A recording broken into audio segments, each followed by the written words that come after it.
Oh, we're live. Oh, my bad. I thought I was going to see a countdown. My bad. So, welcome to the Fred Hampton Leftist Roundtable. My name is Compton J.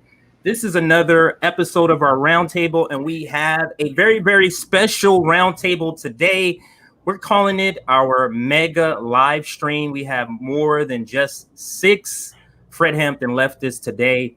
That's what you're used to, but today we decided to do something a little bit different, but we're bringing the same sort of critique, no difference there. So let's jump right into who's on today. We got Nick, we got JB, we got RJ, we got Afeni, we got Meg. Is the first time I'm on with you, Meg, so I'm happy to be here, and also Carrie. And last but not least, of course, we have Sabrina. So let's jump right into the first topic, what we all have experienced. I think everybody on this panel, we represented the Washington, D.C. March. We represented the Florida March, the L.A. March. Nick is in Missouri. Am I missing? Oh, and then we had Massachusetts. So we were at a fairly good, Detroit. So we were at a lot of different March for Medicare for All. So what we wanted to do was just kind of give a reaction to the march. Also, moving forward, looking forward after this march, what are we going to be doing? What's the strategy? We're also going to address some of the hate, some of the haters, some of the detractors about the Medicare for All march. So let's jump into that. But first, let's start with the video. I think we have Afeni's video. We're going to be playing. She had a great speech, but I thought that was a great way to start this topic off about the reaction of the Medicare for All march. So if that video is ready, we can cue it up and play the video of Afeni's speech.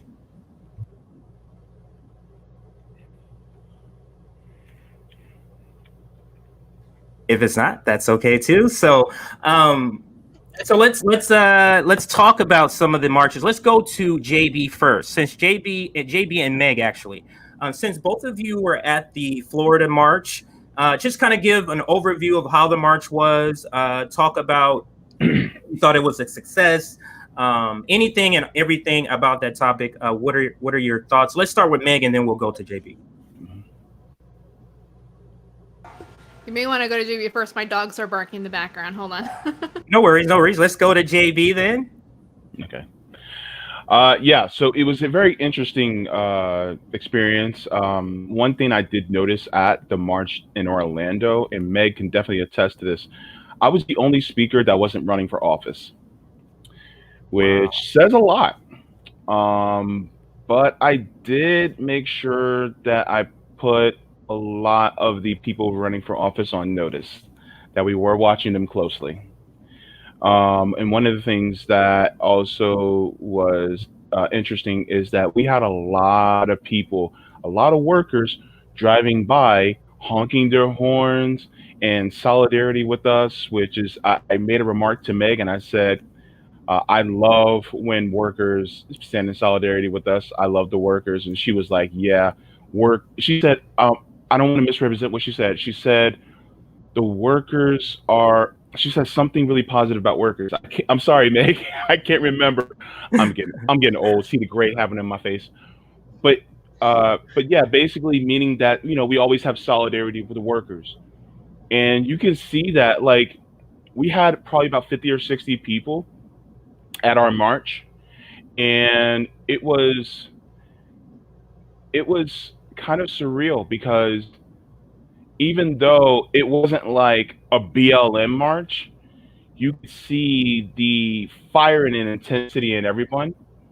And I was actually so proud because my nephew was able to make it there with me as well. He's 16 years old, and he was basically my cameraman, but he was also there experiencing the march for himself. And so this was kind of something that we shared, is that it was our first march together. I've never done anything like this, and I hope to continue doing more things like this, because at the same, because it was something that pretty much awoken a fire within me to fight more for people, especially people who we don't know.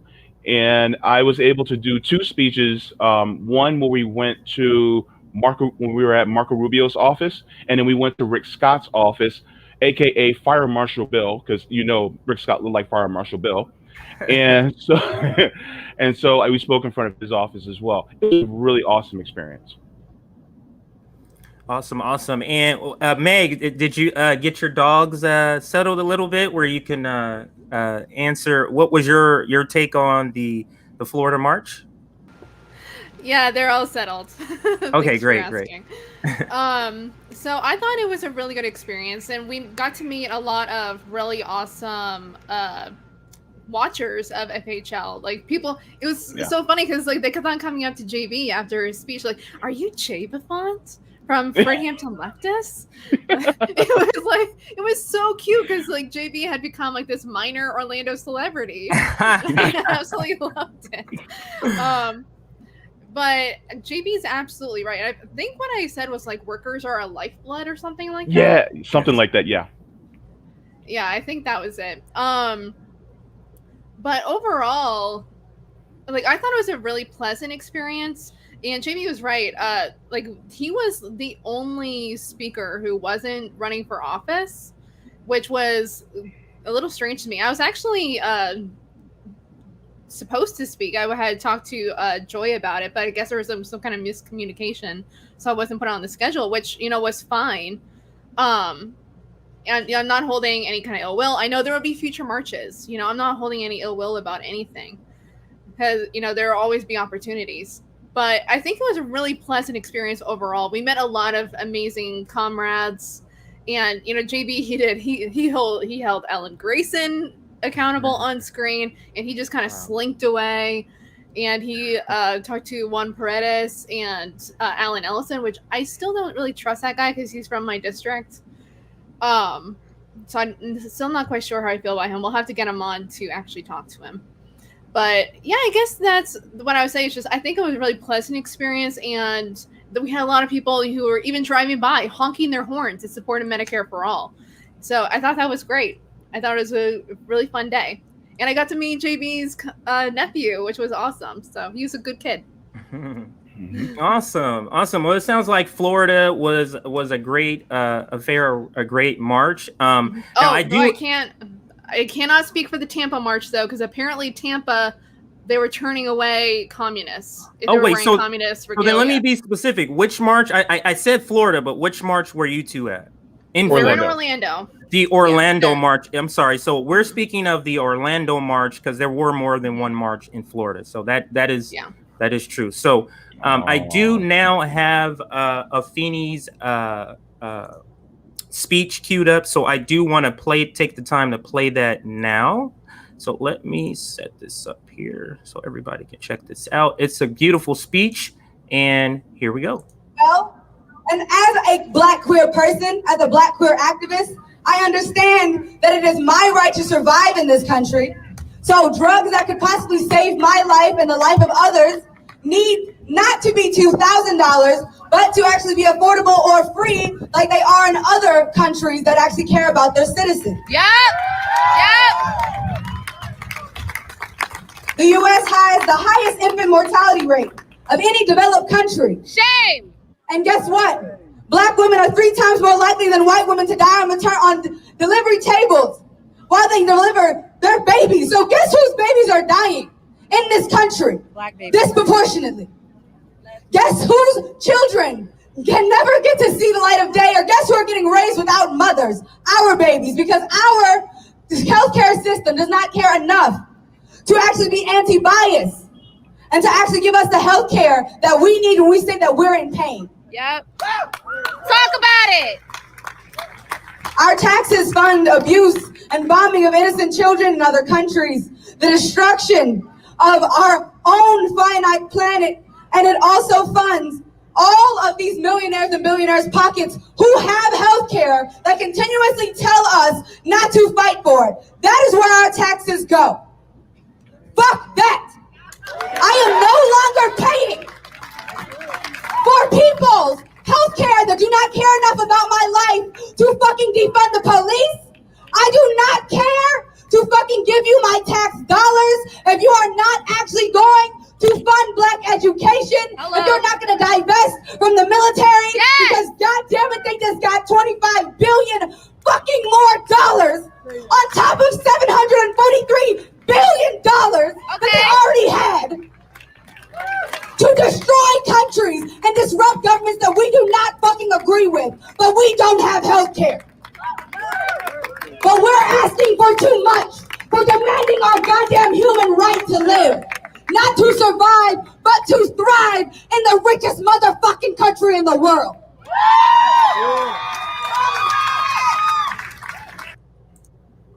Wow, that last motherfucking just hit me like hard right there. So it did, because it was more than what it literally meant, if you get what I'm saying. So that speech was wonderful, Afeni. I think we all can kind of give you praise for that.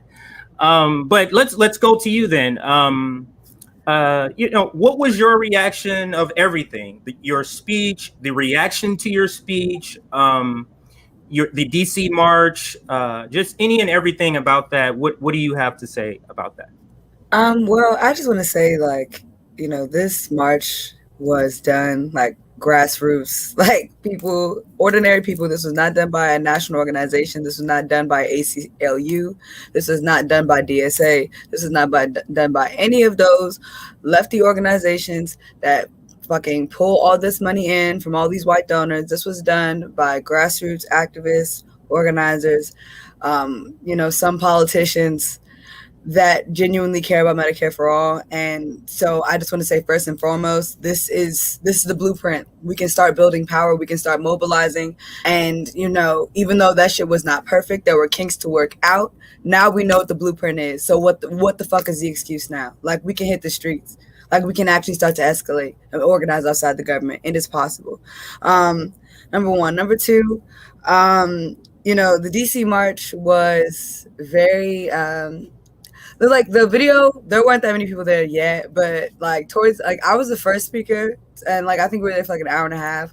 We had a really good turnout at the DC march. There were a lot of really great speakers, people that have far more experience in the game than me. And also, Cori Bush came to DC's march as well. I got to have a short conversation with her. Because I've met her before, so just kind of asking her hey, what y'all finna do, and she kept giving me that same bullshit politician answer that they all keep giving us, which is, oh, we're doing so much behind the scenes, and I know all of us are definitely looking to see some actual movement on that, but she was one of the only people I think in Congress to actually show up, so at least she had the balls to do that. Hopefully whatever secret freaking diabolical socialist plan that they have, they're willing to reveal it soon, because like Susan Sarandon said a couple of days ago, we are all losing faith in y'all's representation. Also, and then as far as my speech and all that stuff is concerned, I'm just really glad that I got to share space with all these people. Reverend Annie Chambers was at the DC march as well, former Black Panther, tore it up. And she was, I got to network with her about mutual aid. So less about the speech and more about all the connections I made. Hopefully all these politicians that were hugging up on me and all up in my face, hopefully all of y'all are going to open up your platforms when I start reaching out about mutual aid, period. That's all I have to say. But yeah. Word. That's all I got to say. That's word to that. And just to your point, I didn't know we elected so many magicians to Congress. They're all got something behind a curtain. They're all going to show us and be like, hey, we have this great deal. Here we go. This is The Price is Right. It's just so it's so weird. And we all know that there's nothing that is at all sustainable or substantial is the correct word. But now let's go to Carrie, and then we're going to swing it around to Jackie. Carrie, what was your reaction to everything about the Medicare for March? Do you think it was successful? Anything else you want to comment on that topic? Sure. A couple things. So I was representing Southwest United States and covered the event in Albuquerque, New Mexico as a journalist for this network and others. And my congresswoman, the newly elected Melanie Stansberry, she took over in the special election because Deb Haaland was elevated to Secretary of the Interior. So my congresswoman was there. So it was one of two in Congress serving that bothered to show up at the march. And I think I was a little surprised because our congresswoman stood up there and talked about how her mother's life was saved by an MRI, except that MRI cost $15,000 and her mother is still paying on it a decade later. So she made a very impassioned speech, and it was very well attended. It's New Mexico. New Mexico is progressive as fuck, for anyone who does not know already. But part of the reason is here in New Mexico, you have no less than 6 political parties on any given ballot. So the conversation always goes to policy. And I think that's a big difference here as opposed to other states. But getting back to the congresswoman, after she made this speech, I was able to get a brief statement from her on the record, and I posted it on Fred Hampton and Hair of the Dog and other places. And she started to give me kind of that pat answer, and I pressed her a little bit further, considering HR 1976 has been sitting there for well over 120 days. It takes less than 3 minutes to schedule a hearing, and it's got to go through 7 committees. And I actually got her on camera on the record saying that she was going back to Washington to talk to the Progressive Caucus and to actually push for a hearing scheduled. So obviously, since she's my congresswoman, I'm going to hold her to that. I think that the marches were very well organized. I was so pleased to see 55 different locations come together in whatever manner was most appropriate. Some did rallies, some did marches, some did a hybrid of both. But this is exactly what we need so that we can talk to our neighbors, our regular, average, everyday folks, people that live around you, about what this program is, because people still don't understand what Medicare for All actually is and how it improves things, as opposed to just dropping the age of eligibility for Medicare, because we still have billions with a B in medical bankruptcy for our seniors because that program has been gutted so wrongfully. And then one last point I want to make, just so everyone understands, I know we're already upset about not having the things that we deserve as a nation. And as Alfini so eloquently put it, one of the richest nations on the planet, our tax dollars do not fund federal spending. So while HR 1976 has a tax mix to pay for it, it is unnecessary. Medicare for All right now could be the Medicare program that is not burdened by PAYGO under the accounting rule system. All you have to do is go into that bill for Medicare for All, make some minor changes, and it does not need reconciliation. It does not need any other funding source other than the federal appropriations process, which is exactly how members of Congress get their insurance paid for. It's all done through the federal program.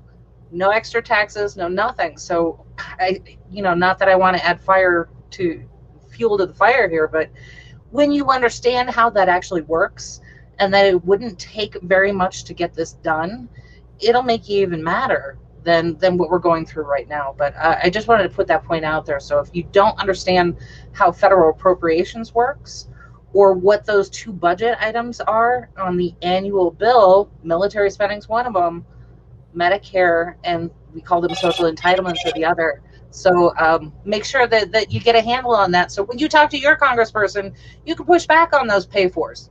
It's irrelevant. Carrie, I have a follow-up question for you. So if you're saying it doesn't need to go through reconciliation, why is it that they're framing it can only happen that way? Why would they do it that way? So there are 2 separate things. You've got Medicare right now that goes through the budget process every year. It's part of that big budget discussion. It is not subject to PAYGO rules. The other part is they introduced a bill called Medicare for All. That's 1976. When they introduced it as a standalone bill, that does have to have pay-fors because they're presenting it as a brand new program, brand new structure, brand new tax and spend. They didn't need to do that at all. All they needed to do, as the bill that Senator Sanders introduced, just drop the age and put in some requirements there, like closing the prescription donut hole. That goes away. Everything gets paid for the exact same way. There's a private company out in Virginia that handles all of the payments. HHS and CMS don't do any of it. It's not a government takeover. And there's a database out there you can look at for Medicare, where in each geographic location, the prices are already set. They're mandated. So an MRI in Chicago is not going to be the same price as it might be in New York, but everywhere in Chicago is going to pay the same price. No more price gouging for poor neighborhoods, all of that sort of thing. All of that's already part of Medicare. You just expand some of the coverage, drop the age, get rid of the donut hole. There you have Medicare for all, and you don't need to go through a budget process. But what they've done is kind of a bait and switch, so that we have to have this fight over a piece of legislation that they honestly have abandoned.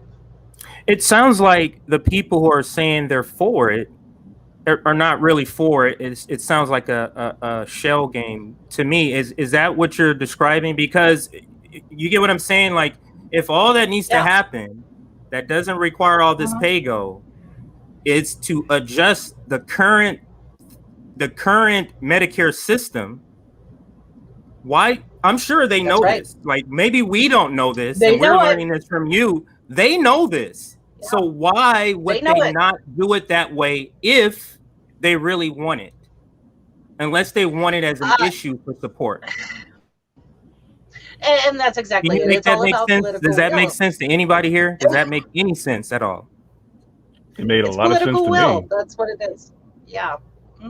Yeah. Okay. So enough on that tangent. Let's kind of bring it back to the topic. But that is very fascinating that there is a way to get this done, and the people who we are saying are our allies in Congress, like, why aren't they doing this is the question I would have. But maybe we should dedicate another episode just to addressing that. But let's go to Sabrina and get your reaction, and then we're gonna go to RJ for Detroit. So you were in Massachusetts, I believe, and I think you got to meet one of my comrades. I think you got to meet Andrew, the radical pragmatist, because he told me about it. But tell me, what was your reaction about the march? How was it in Massachusetts? In particular, in Massachusetts, some of the videos, I saw a lot of people there. So, and I saw you leading the march. That was a great video. But tell me, what was your reaction? How did you see the success of the march? Yeah, so I was at the march in Boston. I was the MC for that. We had a really great organizer, Kyle Davis. Shout out to him. You guys can follow him on Twitter. He's on there a lot. He managed to get a lot of speakers. Some of them are local politicians, so people on city council. But what was really interesting is we also got someone that I interviewed a couple of months ago named Joel Richards, who's running for Boston City Council. So all of the people that we had that were speakers were people that supported Medicare for all, including Sonia Chang, who is running for governor of Massachusetts. So that was really important to us. We had a little bit over 100 people show up to that march. And then some people joined at the Common because they couldn't physically do the march per se. I think what was really interesting, it was weird for me in the beginning to have people come up to me and say, I love your show. I love FHL. So that was kind of weird. That was the first time that happened where people came up to me in person. But there were a lot of people that were there that are huge FHL supporters. And so that was the first time I had people come up to me and say, can I take a picture with you? Quaker Socialist was there, who's in the chat now. And she was a part of the group that we all helped organize and put things together for this march. She was a tremendous help. She was the one that helped us get the microphone and the speaker and everything. And so we did really well. There was a video circulating around on Twitter at one point where someone took one part from that march where it was a bunch of white people together and they were like, there's no black people here. There's no people of color. That absolutely wasn't true. Most of our speakers were either black or Latino. and they didn't show that, and they didn't show me either. And I was the MC. So it was funny how like the jihad people tried to come in and twist the narrative, but it just backfired against them. But we are already moving on to next steps. Those of us that helped put together the march in Boston, we are already starting to plan what we're going to do next, because for those who don't know, there is already a Medicare for All bill in the House of Massachusetts, in the State House. And there is one person who is preventing that bill from being brought to a floor vote. And we know who she is. So we are moving forward with that, because we're going to continue to fight for it here in Massachusetts. I think if we push hard enough, we can get it done. We've done this before with $15 minimum wage. That passed here a couple of years ago. Legalizing marijuana, that passed here a couple of years ago. Didn't pass with ranked choice voting last year, but who knows, that can come back up on the ballot again. But yeah, we're moving forward with next steps. And I highly recommend other people that were involved in some of these marches in their cities as well. Start asking people that organize with you, what are our next steps? Where do we go from here? To try to see if you can get this done on the state level. Absolutely, absolutely. So it sounds like Massachusetts was a great success. And like I said, from the videos, it appeared that way also. So let's go to Detroit. Detroit is very unique in the sense that of the hate I saw online, I saw the most about the Detroit march. Maybe it was because Rome was there. Maybe it was because Rome and RJ were there. I don't know. Maybe it's because RJ's cool white glasses that I got to get a pair of that he wore on that interview. But RJ, tell me or tell us, how was the march in Detroit? How did you view the march before you heard the haters? And then how did you view the march, if it changed, after you heard some of the hate about the march? So RJ, the floor is yours. Yeah, the march was great, actually. It was a lot of fun. Met a lot of great people from Detroit. Also, too, met a lot of people who said, hey, I like your show. I'm like, wow, you actually like what I had to say? Then you had some people who said, oh, wow, I love FHL. They also said they loved the interview Jackie and I did with, not Jackie, Sabby and I did with Irami Osei Frimpong. We interviewed him about critical race theory. So that was very surprising. I love seeing feedback from people who really enjoy our show. But in general, to talk about the march, it was actually a very good success. But a lot of individuals give speeches. We had the two gubernatorial candidates for the Green Party that were there. One running for governor, one running for lieutenant governor. I forgot their names. We also had Dr. Victoria Dooley. That was a lot of fun. She gave a very passionate speech. Rome gave a speech as well. He was also the MC. So I kind of clipped it out for everyone to see on YouTube. So check out our channel to see it in full. He gave 30 minutes of time of speaking, not only about his experience and why we need Medicare for all, but why we all need to stand in solidarity with each other to really fight the system, what we can do as a movement overall, what we can do. So my responsibility was live streaming during the time. So that's why you saw pictures of me doing all the setup and tech and stuff, because I thought it was important not only to stand in solidarity with those who were there, but for those who weren't there, they can get an opportunity to see the march for themselves. And so that leads into the second question about what CJ was asking me. There were some controversies, and specifically by a certain Twitter warrior who will go unnamed, but we all know who we're talking about, criticized Rome and said that he was saying fuck AOC, which didn't happen. It was actually the marchers who were there who said fuck AOC. And if you actually see Rome's face, he's laughing because he's trying not to say it too, because you know he wants to say it too. So that bad faith actor person screenshotted our live stream, tweeted it out. And so thank you, because it got us more views. So thank you. You're a watcher of FHO. We appreciate it. And so and they also talk trash about us. And of course, they've been trashing the entire March for Medicare for All because apparently we're not professionals. So we all know who this person is. So don't give them any attention. But to close out, it was beautiful. It was great to really see a lot of awesome individuals. I forgot one person. That incident in Muncie, Indiana, where we all know about the incident with March for Medicare for All, that got canceled. So one lady from Indiana, she drove from Indiana to Detroit, and she was also spoke many different times. Like, she's autistic, and she really described how she's been hurt financially and why she needs Medicare for all. She also has drowning in student loan debt, so her mom drove her there, and she gave a very good speech as well. Once again, check out Dr. Victoria Dooley and many others. I was very happy to see a lot of socialist boomers there, because me being younger, just coming to the left, hearing their experiences, what's going on. But the one sad thing that got me is that she said in the 1970s, she was doing this exact same thing as a leftist when she was my age, fighting for these different issues. And she said, it's very depressing that 50 years later, I'm doing the exact same goddamn thing and nothing has changed. That almost broke my heart. Honestly did. But I told her, we're here now and we got to keep fighting. So once again, it's happy to really see a lot of different people. And I feel like it was a success. You hear some people complain about, it wasn't big enough, but hey, you got to start somewhere. And we all did. So very successful. Yeah, you notice the people that say it wasn't big enough are the people that's sitting at home.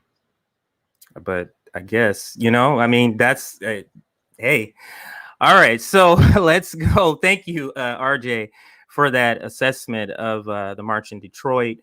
Now let's go to Nick. Nick, I know you're in Missouri, but what specific march, what was the city of your march? And then tell us what happened there. I know you got a chance to meet the Vanguard, so that probably was cool. How was the turnout?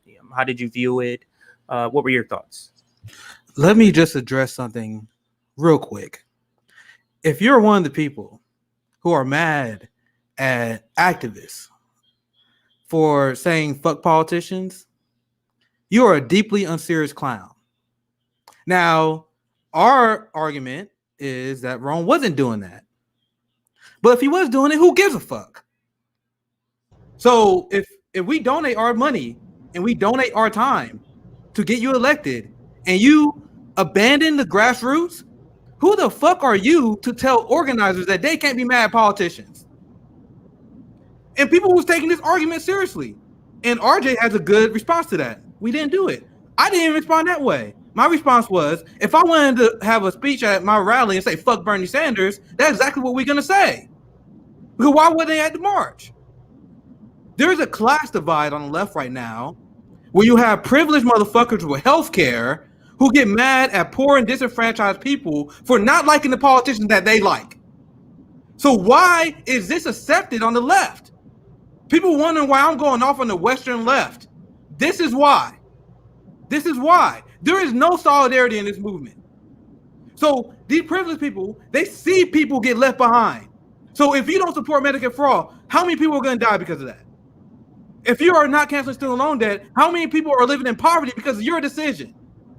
But meanwhile, privileged people, and I've seen their houses, it's not fair that I've seen it, but I've seen it. These people we talking about, they make a lot of money. The people make a lot of money, and then they get mad at protesters for challenging their favorite politicians. And yes, I am mad because I see people going along with it. I thought we were supposed to have class analysis, but apparently we don't. So when I get mad at the squad for funding the police more, how are you going to get mad at me for criticizing your favorite politicians when they are funding the forces of oppression that are killing us? You know why? Because you're a white privileged motherfucker who's staying at home knowing that you're not going to be a victim of police violence. So since you know you're not going to be a victim of police violence, you get mad at people who are calling out your favorite politicians for being complicit with it. No, we are not allies. No, we are not friends unless you stand in our community. And I'm calling all these people out because I am tired of people putting the preference and the opinions and the emotional health of the politicians over the activists. Amen. So, Amen, Nick. Amen. So where I come from, so I'm going to get to the question, but where I come from, we shouldn't even give them a fucking excuse like, oh, technically Rome wasn't the one who did. I don't care. My response to that was, are you telling me that working class people should not challenge your favorite politicians? You make the argument why we shouldn't be mad at Bernie. You made the argument why we should be mad at AOC. Instead of be like, oh my God, these activists, they're so toxic because they mad at your favorite politician.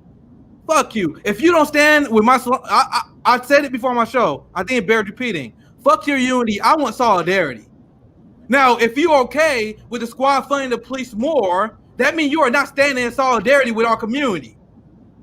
That means you are demanding us to unify with people who don't have our best interests at heart. How are you any different than the white martyr that MLK has been warning us about?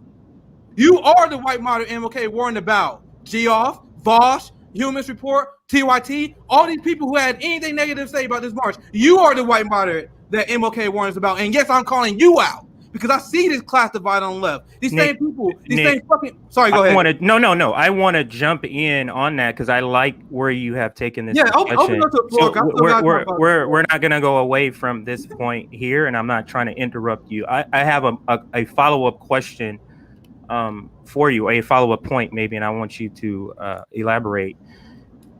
It for some people, I'm not saying all, they have all the good intentions, and I'm not saying the people you listed have good intentions, but for the leftists that have good intentions, it is still a situation that can't understand if they are not the ones without health care. You understand? Like, it doesn't matter how much you explain, how many videos, how much they can sympathize, unless they literally know that if my daughter gets sick, I don't have a doctor to take them to. They can't understand that. So as much as they are on our side in what they call, they support, and you know what I think of the word support, they support, they still know they can take their kids to the doctor. See, that's something you can't take out of somebody's subconscious. You get what I'm saying? You can't take that out of their subconscious.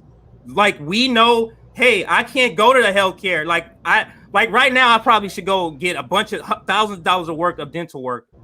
I don't have dental insurance like that. Yeah, but do you understand? You understand, Nick? So I'm gonna give it back to you. Yeah, you kind of talk to that point that it's just simply hard to get that. It's just simply hard to get that. Yeah, so I'm gonna finish my point, open the floor, then I'll talk about this more. I'm sorry I went a little off a tangent. So I want to get your guys' opinion on this too. Because there are people, and I notice this, these are the people who are super obsessed with theory. You see these people, oh, you read this theory, you read this book, man. I didn't become a leftist through theory. I became a leftist because I lived this shit.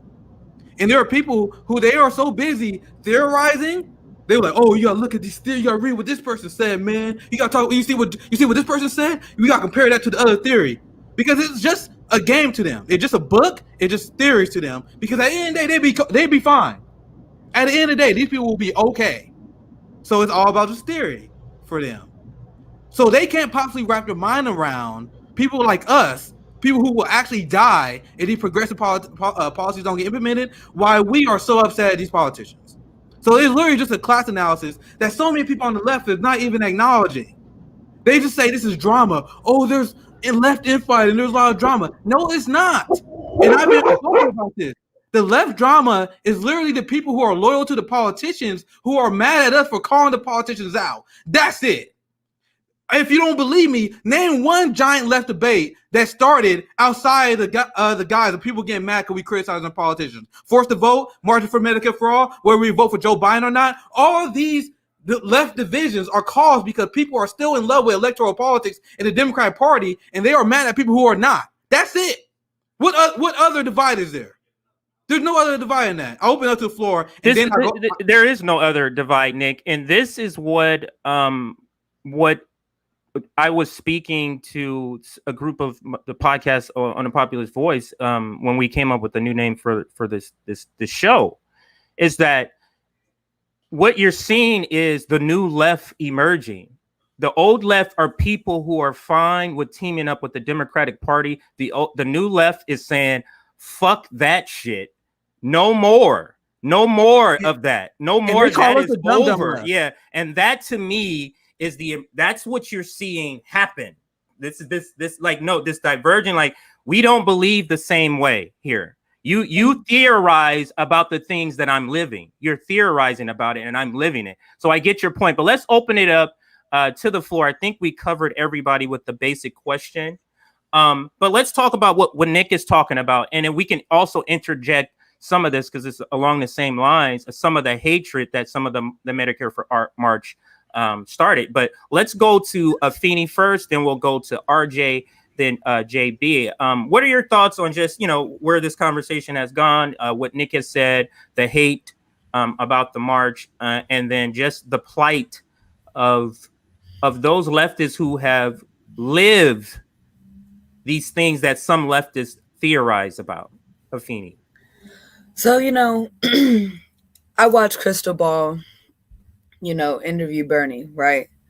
And really, I really want to see the full 30 minutes. She said there was a full 30 minutes. I really want to fully understand, but I'm pretty sure that most of the questions that she gave him were softballs, and he still fumbled it. Imagine if somebody with a sense of urgency actually asked him and hammered him on these things, on these points, on these principles that he said he stood up for. Because I think that's really the difference. You know what I'm saying? Like, for me, my politics is an action. It's a lifestyle. It is a principle that I am living through. And because of that, I cannot separate the two. Because I want to live in a better world, I create the better world within myself and in the community that I am available in. That is what we're supposed to be doing. These people are so wrapped up in their egos that they forget that collective power is what we're supposed to be building. And the people that know that the most are the people that have to constantly rely on their communities for safety. The people that don't have enough money, that are doing potlucks in their small rural communities or in their southern communities. Because I'm from the South. I remember potlucks when people didn't have, or rent parties, people didn't have enough money. Niggas understand that. People understand that. You see what I'm saying? But these privileged leftists that sit up on their perch, that look down upon us, that theorize about what it's like to struggle while they have their health care, while they have their housing, and while they have all these other amenities that truly struggling people in this country, working class people in this country that do not have. These people are out here parading around like they understand a working class struggle. And even if they did understand it, you have transcended into a different tax bracket. So your politics, sorry, y'all. So your politics, the thing that you're fighting for, your priorities, your landscape, your community, your social circles have changed. So the conversations that you're having have changed, and they are no longer community based. They are no longer based in collective action. They are based in you building something around yourself. We are not here as organizers to build our own profiles, but we are here to build a movement, a collective movement, in order to actually organize outside of the government and get something, whether it's through, force, or whether it's through these people conceding to our demand. We need to get something because people are dying. And I'm tired of waiting behind you, white people, with you thinking that you know best because you read Marx and Lenin. You read all these you studied Mao. Who cares?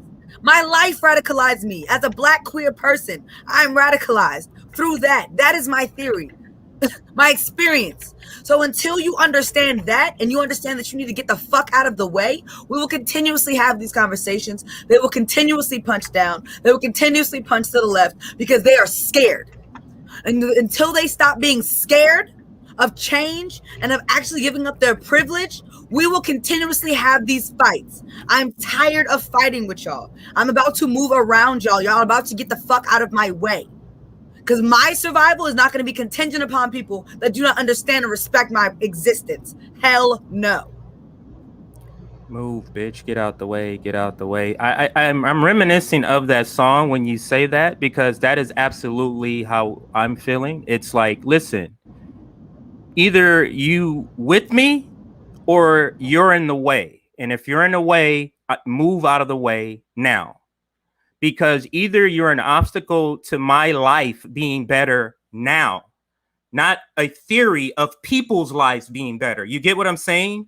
You're already living in a good place. So you're for the theory of everybody having this. The theory.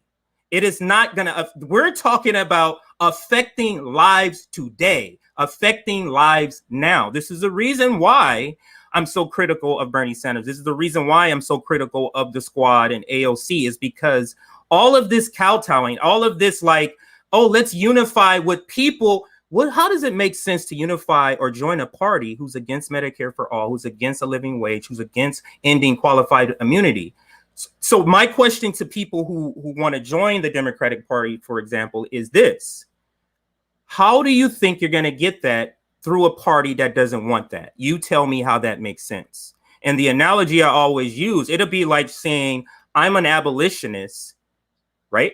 but I'm going to go join the Democrats, who was more of the slavery party at the time during slavery.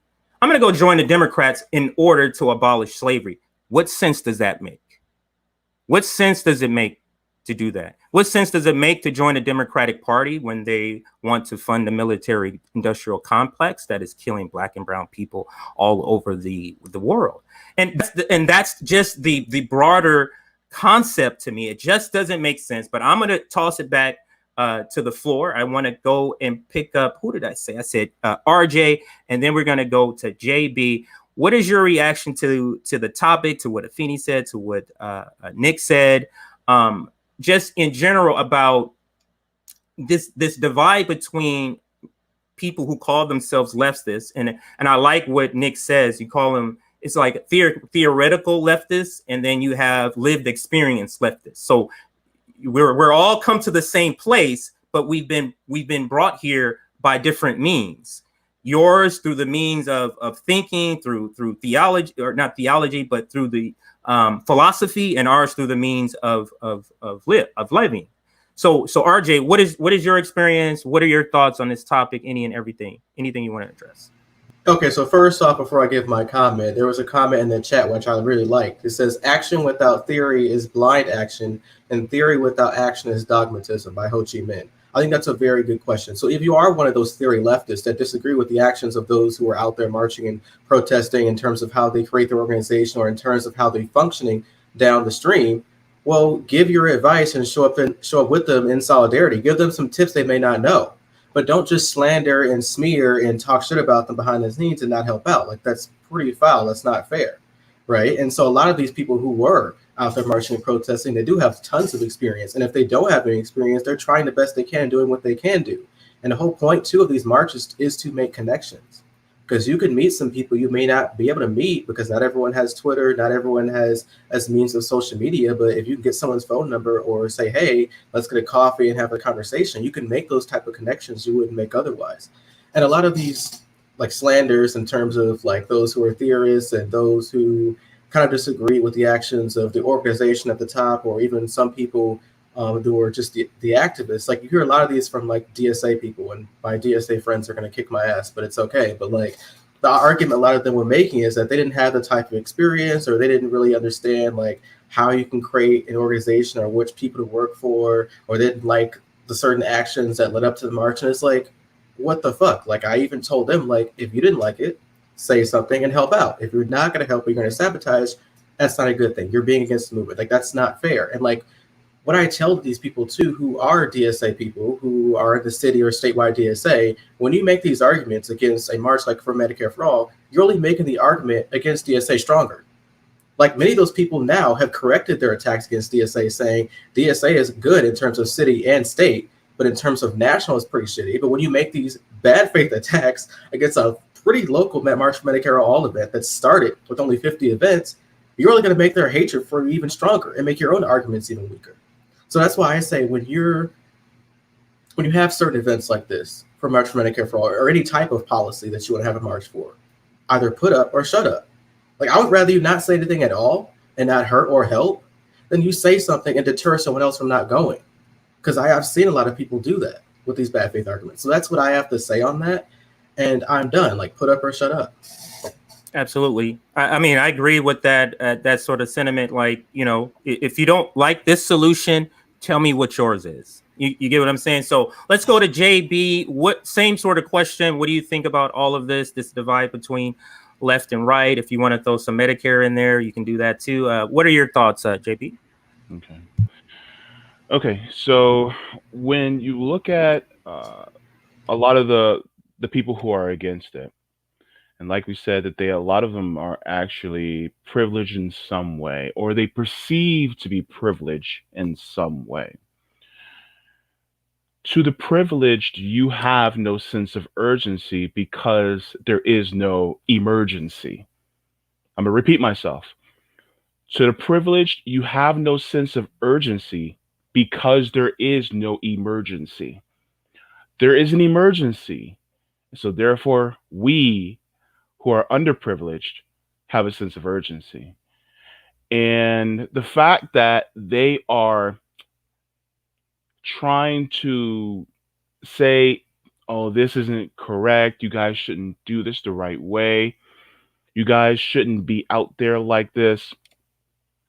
I don't want to hear a word from you next February when you're praising Dr. Martin Luther King Jr. Don't say a word. Because what did he do? He marched. He went out there. He actually fought, right? Another point is people who are privileged and read theory should have solidarity with us, right? It's just like somebody who goes to school and then somebody who is from the school of the hard knocks, right? Just because you went to school, and I can say this confidently because I went to culinary school and I was school of the hard knocks too, is that a lot of times in culinary school, you'll have somebody that will talk down about somebody who they didn't go in culinary school at all. They just grew up in the kitchen. But then you'll have somebody who grew up in the kitchen and they'll talk about people who went exclusively to culinary school and then now they're trying to be an executive chef. There should be some solidarity there. And the thing is that we're looking at the people who read theory and we're saying, look, we're putting this in practice. Can you come with us? And a lot of them are saying, well, no, according to Mao, according to Lenin, according to Trotsky, according to this person and that person, you're not doing it right. And it's like, wait a minute. We're doing it. Just like what I basically said to David Dole. Where were you? Were you out there marching? No? Then why are you complaining? If you want to do something from Canada, then show solidarity with us and tell us, yeah, I may not agree with all the people that are speaking, but they're doing the right thing. So that's all we're asking. Just stand in solidarity with us. It's not really that hard. It really is not hard whatsoever, JB. But I got to tell you, David Dole was a lost cause a long time ago, sir. Let's go ahead and bring in. We're gonna go to Carrie, then Meg, and then Sabrina. What are your thoughts? Same sort of thing. Do you sort of see this left-right divide? I'm sorry, within the left. A divide, not a left-right divide, but a divide along the lines that Nick sort of described. And if you want to throw in some Medicare for all, you can always do that too. Okay, Carrie, I'm sorry, Carrie. Yeah, no problem. This has been a thing as long as humans have been around. There's always going to be people who are reticent to change, and just with all the talks that I've given around the country and things like this, nobody knows how insurance works. So everyone feels like they have great insurance until they need it. And then they find out exactly how insurance works. And then that's kind of how they start to drift over to, wait, something's not right. You see all of those memes and stories of somebody who said, I did everything right, absolutely everything right. Now my savings is gone and my spouse has cancer and we're going to lose our house. That's how insurance works. And most of us don't have that understanding. And I think that's part of where it comes from. The other part, and I forget where this particular phrase comes from, but we will always have the oligarchs and the ruling power, and they will always have their attack dogs, because there's just enough of us, a very small percentage of us, who will, sell out, for a better term, or whatever. They're doing it for access, prestige, money, those types of things. And then working on campaigns for progressive candidates, you're always going to have one person who's trying to infiltrate and do all of this sort of thing. That's the nature of the game. But I think we're doing a really good job now understanding it. The rest of you are getting there, understanding what we see in campaigns and all of these causes. And we're helping each other kind of, okay, so we saw the G Hive. Who are the members of the G Hive? You don't have to acknowledge them. You don't have to play their game, but it's good to be aware of it, because some of those members of the G Hive were also helping plan marches.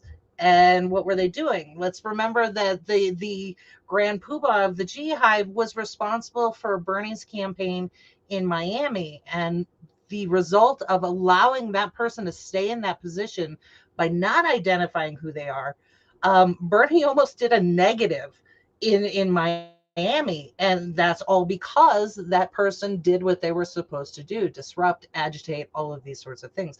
So it's always going to be there, always. And we just need to be mindful of it, recognize it when it happens. And I'm not talking about call out culture. I'm talking about knowing how to manage those types of risks and activities, particularly when it comes to Medicare for all. This is where I think education comes in, because I would go deliberately into very, very red district, Trump districts, Tea Party districts, and I would give these talks, and I would always start out with hecklers, always. But by the time I was done in that 1 hour, sometimes 90 minutes, there was nobody in that room that didn't want to see Medicare for all become a reality. They were 100% on board. It was just the first time they heard the information. So I think this is a lot of what we're dealing with. And some of these detractors, obviously, they're being paid. Others are just bandwagoning, or that it's that fear response, right? So I mentioned this in our chat. I know that the majority tend to be white, Becky with the latte liberals, but I gotta say that the people who came after me the hardest were Black women. And the reason why that works is, why did they trot out Clyburn during an election? Why is James Clyburn such a popular figure? And why is he an easy tool to manipulate people into voting against their own best interests? They're using all the tools that work. So I think we need to be mindful of that. Different audiences, different tools. So Absolutely, I absolutely get what you're the point that you're making. Now let's go to Meg, and then we're gonna go to Sabrina. Same, sort of thing. Do you see this, this sort of difference between people who call themselves leftists? This difference in theory versus application is really what we're talking about, theory versus application. So what are your thoughts, Meg, on that topic? And like I said to everyone, if you want to throw some Medicare in there, you can. Yeah, I mean, like, I'm speaking as, someone who definitely is more privileged on this panel. Like, I was born in Canada, so I did, start my life out in a country that has universal healthcare. And that's one of the reasons that I fight for it so hard here, is that I believe that, like, not only do I need healthcare, but everyone on this panel needs healthcare, and it's an urgency. Like, and that's the thing that I would love to say to, even someone who might be against the march, like, just stand in solidarity. It's like, because even though you don't need healthcare, someone who does, and even if you don't need it today, you'll need it in the future. So just either put up or shut up, please. Like, I'm so glad that's caught on to either just put up or shut up. And as I said, like, coming to this as someone who is a bit more privileged, I had the opportunity to go to college and study theory, but you can know all the theory in the world. It means nothing without praxis. You need to be able to apply that theory. And so if you're not standing in solidarity with movements and in solidarity with people who have that sense of urgency, then you're putting all that theory to waste. All good theory comes from either lived experience or it comes from observation. You think Marx was just sitting in a room thinking shit up? No, he was observing the world around him. You think that Angela Davis or Bell Hooks, you think that they came up with their theory by just sitting in a classroom and discussing theory? No, they observed the world. They lived it. And then, like, feminist theory was created by women sitting in a room together and talking about their shared experiences and theorizing on their lived experiences. That's where theory comes from. So if you're either not living that theory or you're not applying that theory and praxis, then it's useless to you. And it's useless to me. It's useless to JB. It's useless to Savvy. It's useless to CJ. It is useless to all of you guys who are watching us today. It's useless if you're not applying it. And I'm sorry, do not come at me with saying, like, oh no, this is not the way that Marx would have seen things. Like, get out of your armchair, stop doing armchair theory, get out in the streets. Because guess what? I know theory too. I was at the march. I was at the march next to JB. I was marching and I was listening to people.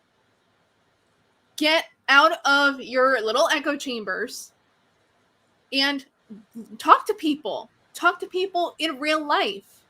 Because guess what? Theory does absolutely jack shit if you're not applying it. Otherwise, you're just stuck up inside your head. Do something with it. And, you know, to all of the people who are speaking out against the march, like, what other alternatives are you coming up with? Especially, you know, our good friend, leader of the Hive, who tore down a march in Miami because of his own ego. And we know that now because we've had people speak out about it. He is tearing down the march for his own ego. He's a pot stirrer and nothing more than that.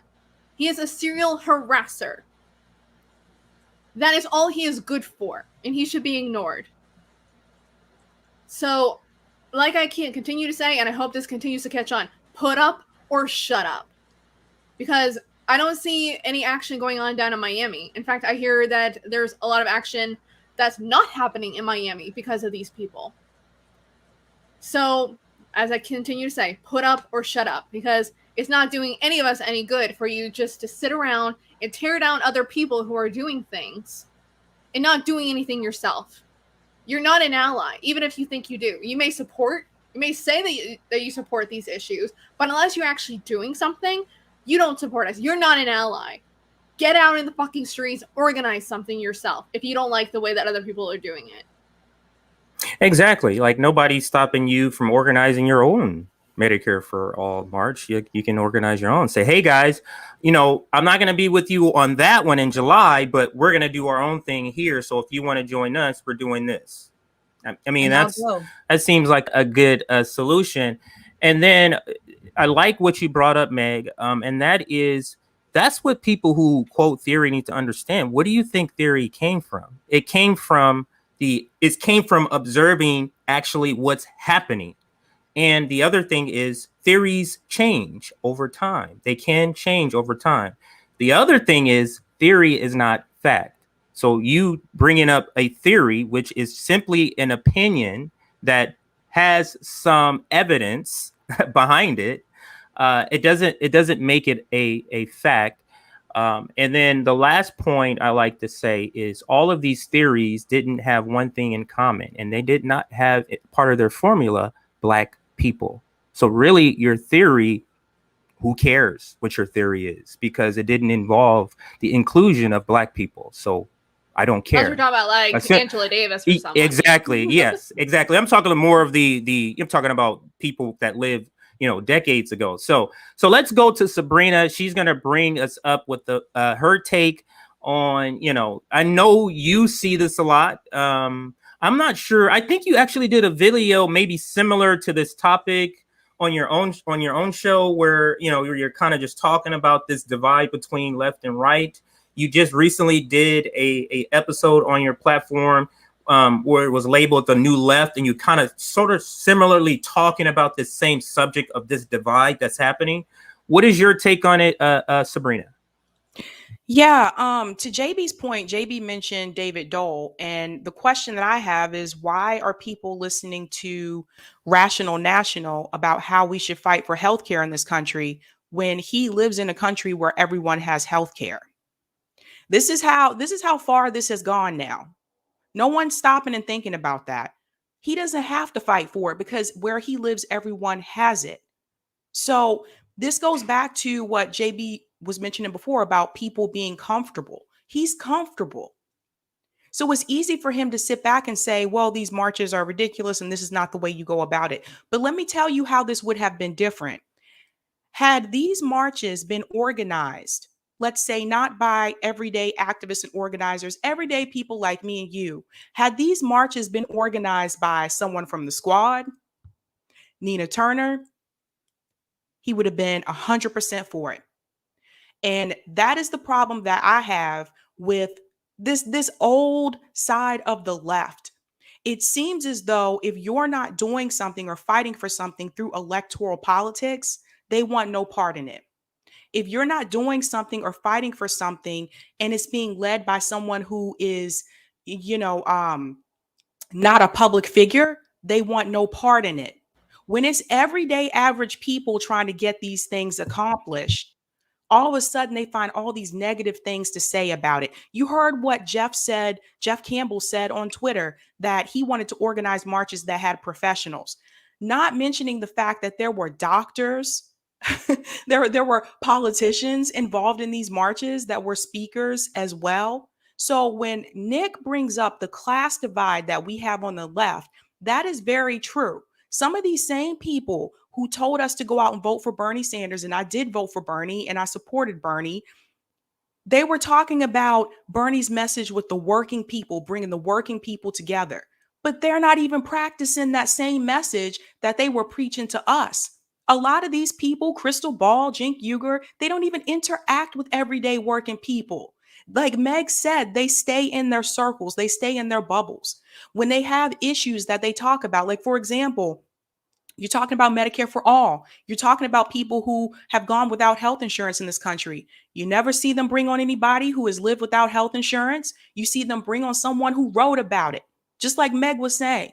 You see them bring on someone who's a public figure who researched it, who studied it. You never see them talk to the people who have actually lived these things. And that is very problematic. And that is something like Franco brought that up yesterday on the panel, The New Left, that we did. That is something I think that is very different with the new left and like the old left. They still acting like it's 2015. It's 2021. And there's a segment of us that said, yes, we really want to still keep pushing and fighting for these issues. And then there's a segment that after Biden won, they folded and said, we should just say that he's doing the best that he can. And at that point, to me, they sound like liberals. And me and Afeni talked about this recently. They are showing you who they are. Now, maybe when they first started out, maybe they did have really good intentions. I used to watch a lot of these people, but I have watched them change over the years. I want to bring up Jeffrey Katzenberg, and I'm going to give it back to you, Jay. Jeffrey Katzenberg, the same dude who gave all that money to TYT, has also given money to Nancy Pelosi. So I want you guys to make this connection. When TYT, when Cenk Uygur, and they tell you third party is a waste of time, you need to ask yourself, why are they still trying to push us to vote for the Democratic Party?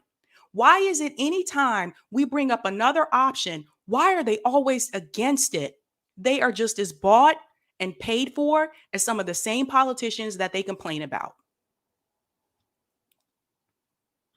Absolutely. A couple of points I wanted to make just based off what everybody has said so far. I think what the Fred Hampton Leftists has done is shown what the way to do it moving forward. All of us have our own platforms, or a lot of us have our own platforms, but our egos, we set those aside to say, hey, let's join forces to do this. And it is reaching more people. A lot of people are tuning into Fred Hampton Leftists. And if you look at the old left guard, as if we're talking about podcasters, have you ever seen them do shows together? It's all about them. It's all about just my show. Have you ever seen them? Like, think about these big, large platforms. Why haven't they ever came together and said, hey, let's join forces and really get this message out, or really get that message out? I think it says a lot to what we're saying about, are some of these people in it because they believe it, but now it's just income? Or are some of these people in it because they're actually trying to get change? Like, I feel like we're in it because we're trying to get change. And if we make money as a result, okay. Like, that's what I feel. But I feel like we're here to see change. Like, this is not income or entertainment first, then change. This is change. And if something else results from it, that's a great thing.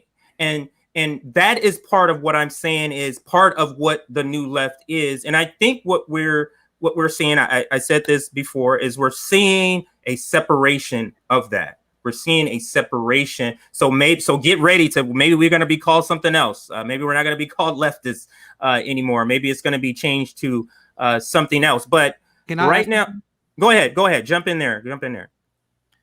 Because I love where this conversation went. I went on my own little tangent because I was very frustrated with the backlash they got out of Detroit.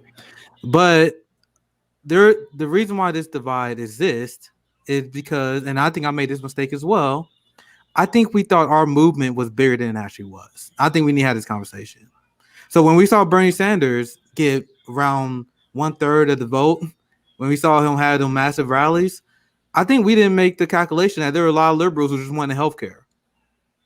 I honestly believe that is what it is. It's just a lot of liberals who want healthcare. And that's why I love that Savvy brought up the old left versus the new left. These same people that we were talking about that wanted to tank the Medicare for All march, you know what else I see them do all the time? I see them attack and smear Julian Assange and his supporters as Assanges. Now, let's break that down. Why do they do that? Because Bernie Sanders, AOC, and the squad, they do not talk about Julian Assange. So in order to defend AOC and Bernie Sanders, they must attack Julian Assange and his supporters as unreasonable, as cultists. You see what's happening there? They get their permission at how far they can go left based on what Bernie Sanders and AOC and the squad tells them to go. Because I promise you, if AOC and Bernie Sanders tweeted about Julian Assange as much as we do, I promise you those same people will be all on board. I promise you, if AOC was calling out Biden for his Syria bombing, they will be all over it. I promise you, if AOC called them out for they called out the rest of the squad for funding the police more, they will be all over it. These people get the direction on how far left they can go from the politicians. And what I said is we need a post-Bernie Sanders left, which is the new left side we're talking about, where there are a lot of things I agree with Bernie Sanders on, but he was weak on a lot of real issues. He was weak on the issue of Julian Assange. He's a PEP, progressive except Palestine. He's a progressive Zionist. We can't have that anymore. Once again, he was good on Palestine, but we need to evolve on that. So there are a lot of people that resisting this change, and they lashing out. And we just described this entire issue that's going on. You know what they call us? They literally call us the dumb left. How crazy is it that you have a bunch of rich managerial motherfuckers that call a ton of poor working class people dumb-dumbs? It's elitist. No one else is doing this class analysis. And I told people, like, I'm not being divisive in my rhetoric. I'm just calling out how it is. Like, there's not a divide on the left. They're the people who have loyalty to politicians. I'll pass it right back to you, CJ. I just want to add that because everything you guys said was on point. But I really want to hammer on the class analysis that is done here. In what universe is it okay for people who make 100? No, sorry, I'm underestimating it. And because Sam Cedar was the guy who coined that. How much money does Sam Cedar make a year? 500. I'm probably lowballing. $1 million a year. He has to be in the millions. There's no way. Well, he's a millionaire. He's making in the millions. He's a millionaire that calls poor people the dumb left. The people who are they're desperate with no health care, so they want to try anything. These are the dumb left. That's so perfect. Why I'm upset with these people. Go ahead, CJ. That's so perfect. That's a perfect ending to this conversation because Sam Cedar is the epitome when I think of that left who says they believe in all those things, but they're just not quite willing to do the things to get them because they already have it. He is a perfect description. I'm just saying this. Sorry, CJ. I'm going to end on with the last thought. They claim they want to fight for someone they don't know, but look at how they treat and talked about activists, right? These people hate the people that they claim they fight for. I'll end it with that. Oh, wait a minute. I have one more thing to add, CJ. Sorry. Sure. Go ahead.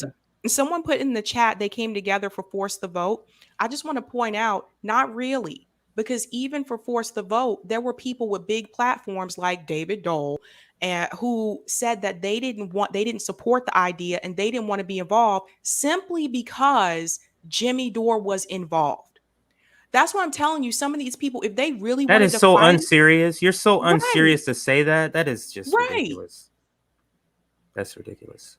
Yeah. So I think we've proven the point that some of these people or a lot of these people are they're just unserious. They just want to win the debate, the theoretical or the philosophical debate Yeah, and that's it. So, but let's segue or let's move to the next topic. I'm actually going to jump to this other topic. I'm going to skip 2 and 3 because that first segment went a little bit longer. If we come back, if we got a little time, but I want to share my screen because I want to play the Pelosi video here. So let me make sure it's sharing. Okay, so there we go. So I'm going to play this Pelosi video. I believe this is the one that she's talking about the student loan, canceling student loan debt. So here you go. That would be an attitude that people would have. But even take it on top of that, suppose your family was not, your child just decided they want to, at this time, not want to go to college, but you're paying taxes to forgive somebody else's obligations. You may not be happy about that. But you know what? We want all of our kids to reach their fulfillment.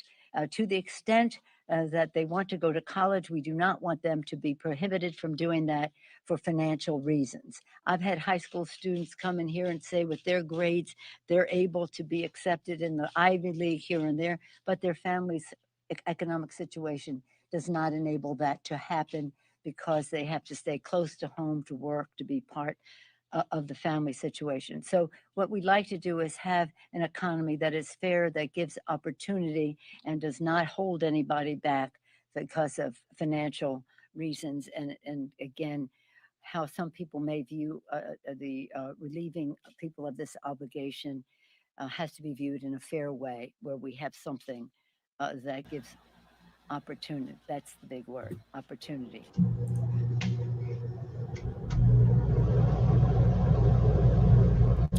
What is I mean, I don't even know what exactly is she talking about.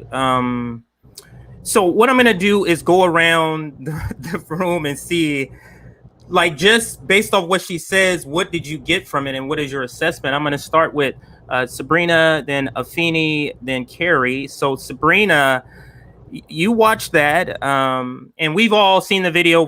I think almost all of us have tweeted about it, so I know what it is. But tell the audience, what do you think of this video? What do you think she's saying, and what is your assessment of it? Yeah, Jackie actually has, Jackie, if you could pull up that article while I'm talking, because there's a thing I wanted to show you guys about Sally Mae. But basically what she was trying to say is that President Biden cannot cancel student loan debt. That's actually false. So she's just outright lying to people. That's false. And then she was trying to say that, like, basically she don't feel like if you're a family and let's say your child decides that they do not want to attend college, she doesn't feel like it's fair to make them pay money towards someone else's kid going to college. But what I want to show you, if we can go back to that screen, Jackie, if you can go up at the top of the screen, and over there where it says summary, if you can click on candidate recipients, because this is what I want to show people. I knew about this for a couple of years now because I work in higher ed. And Sally Mae, which is one of the biggest student loan predators in the country, they actually are very much involved in Congress and in the Senate. This is the Sally Mae PAC. So you can see Sally Mae has contributed $25,000 to Democrats, $42,500 to Republicans, a total of $67,500. And if you scroll down, Jackie, these are all the candidates that they have donated to. And I can put that, or we can put that link in the chat so people can look at that on their own. But what I want to point out here is the reason why they're not trying to cancel student loan debt is because they're already bought and paid for by Sally Mae. And that's the one I know about. There could be other student loan companies out there that are also contributing to people in Congress and people in the Senate. Who knows? But I've known about that one for a long time.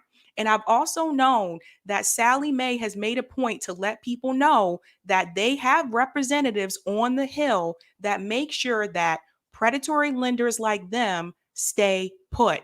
And what that means is, even though we were going through a pandemic and we had terrible economy last year, and we're still living a part of that, they're not going to try to cancel student loan debt. This is what I mean. When I tell you guys that the system is already fixed against us, this is another example.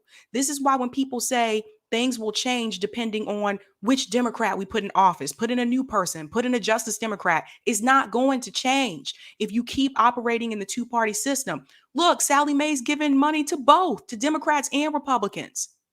So when Nancy Pelosi gets up there and tells you that President Biden cannot cancel all student loan debt, which we all know is a lie, she letting you know right there, it is not going to happen. But I wanted to show you why it's not going to happen.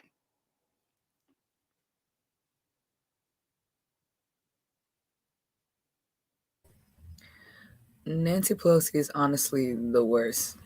Like, she's the worst politician of all time. Like, and there's so many, but like just all the things that she's been involved in for this long stretch of time is between her, Joe Biden, and Strom Thurmond. They're all neck and neck right now, because I just do not understand why she feels like the American people are so stupid. Biden spent a large portion of his campaigning on canceling a part of student loan debt through executive order. So if he campaigned on that and people saw that, people remember that, and that's a lot of the reason why, especially young people, voted for Biden, because we are feeling a lot of strain of student loan debt. Black women are the demographic that have the highest student loan debt. Like, they hold the most student loan debt of any other demographic. We voted for Biden. We organized for Biden for these campaign promises. And here they are, because yes, this is Nancy Pelosi, but here Biden is hiding behind Congress, hiding behind what should be a unified Congress to just not get anything done. When Trump wanted to get things done with his unified Congress, he did that. But when Barack Obama had a unified Congress, for some reason, they couldn't figure it out. When Joe Biden has a unified Congress, for some reason, they can't figure it out. It's almost like they want all of these effed up policies to continuously get passed. It's almost like they don't want to actually create social safety nets. It's almost like they don't actually agree with us or serve any of us. And we continuously have to organize around these people, and we're told to organize around these people that do not care about us. So it's just like we have to hold ourselves accountable to representing ourselves outside of the government. Like, we can no longer rely on these people, because the Biden administration is telling you now, we do not care about our election chances in 2022, because guess what? That'll give me even more cover to not do anything for the last 2 years of my presidency. Like, this is all a game. He does not want to do anything. He is a Republican. He is doing things that Trump was doing as well. He's putting policies in place that Trump was starting. He is deporting people expeditiously right now. And we're not hearing about any of that stuff. And here, yet again, we're standing and they're telling you to your face, yes, we lied. We don't care. Suck it up. So what are we going to do now? What are we going to do now? We cannot keep cycling through the same conversation. At some point, it's just 2022, what's the plan? Period. What is the plan? So what I think is going to happen, and it's probably based off of history, they're going to lose in 2022, the House and the Senate. Joe Biden's going to say bipartisan. They're going to pass a bunch of awful bills. The same thing happened during the Bill Clinton administration. That's where we got. A lot of people don't understand this. Bill Clinton is one of the worst when you're talking about legislation. He's one of the worst presidents, and we're feeling the effects of his presidency. He also was the Democrat that said, hey, forget the working class. Just even the veneer of pretending to be with the working class, and said, hey, let's go with these rich liberals. So Bill Clinton has done a lot of damage. But let's now move to we lost Carrie, but when she pops back on, we'll go to Carrie. But so let's go to Meg, then RJ. Same sort of question. You saw Nancy Pelosi's video. What do you think about the video, about her assessment of canceling student loan debt, about Joe Biden's participation in this? What is your assessment of this? Yeah, like I just have to quickly take a deep breath because that really got me heated. Like that really, oh, that triggered me so hard. Because, so first off, I'll start with these 2 points. Is that one, I'm guessing since, I mean, Biden did eliminate some student loan debt. He eliminated about less than 1% of student loan debt. So, you know, exceeding expectations, right? Right? Yes, we're all exceeding expectations. So, you know, so maybe he thinks he did enough. I don't know. But, and here's my second point, is that why did we expect the man who wrote the bankruptcy bill, which made it impossible for students to upload their student loan debt, why would we have ever expected him to be the one to cancel student loan debt? Makes no Anyone? sense. And even the $10,000 that he was proposing, which we all knew that he was never going to do, even that for most people is a drop in the bucket. That's 1 year of interest, maybe, for most students who have student loan debt. So no matter what he was going to do, is all a crock of shit. Like, he was never going to do anything. And just when I had to listen again while Afeni was talking to what Nancy Pelosi said. So that way I can keep it in my mind. But basically, she said that because maybe your kid decides they don't want to go to college, you're going to deny that right to somebody else? Like, that is insanity. And particularly when she was talking out of both sides of her mouth, because later on in her speech, I think maybe she kind of had like a bit of cognitive dissonance. She's like, oh no, you know what? We need to give opportunity to everyone. Well, guess what? You just denied that person that maybe they would have had that opportunity because you said, oh, but that person who doesn't have kids who go to school, maybe they wouldn't want their money to go to that. Guess what? I don't have the opportunity. I don't get to choose where my taxes go. You think I want to be paying for Mitch McConnell and Chuck Schumer's healthcare? No. Do I want to be paying for bombs in the Middle East? No. Do I want to be having my taxes go to health insurance companies or companies that are building pipelines and having water protectors and go to jail because of those pipelines that are being protected by our state? No, I don't want my taxes going to that. So if they don't get to choose where their taxes go, then why the hell, like, if I don't get to choose that, why do they get to choose whether or not somebody gets to go to college? Yeah, I think maybe she froze there, but did I freeze? There you go. I think you're back. There you go. Where did I leave off? But we absolutely understood the point. We only got cut off by a couple of words, so don't worry. But probably just when I said fuck that shit. Well, you got it in right there, so perfect. So let's go to RJ. I mean, this is what's unique for you, RJ, is that you are, or maybe Afeni, also, you are a student. And so right now you could be possibly racking up debt. You know what I mean? Like, you're seeing debt possibly. I don't know, what type of loans you're doing, but you could possibly be seeing yourself rack up debt. And you're seeing like what Joe Biden is saying about this so-called debt. And one of you mentioned that he is the number one factor why we have this debt, and that is the bankruptcy bill. But what is your thoughts, RJ, on any or all of that? Yeah, just to answer your first part, in terms of the student loan debt, I do go to engineering school. It costs a lot of money, so I'm like 180K in the toilet. So I'm having a great time.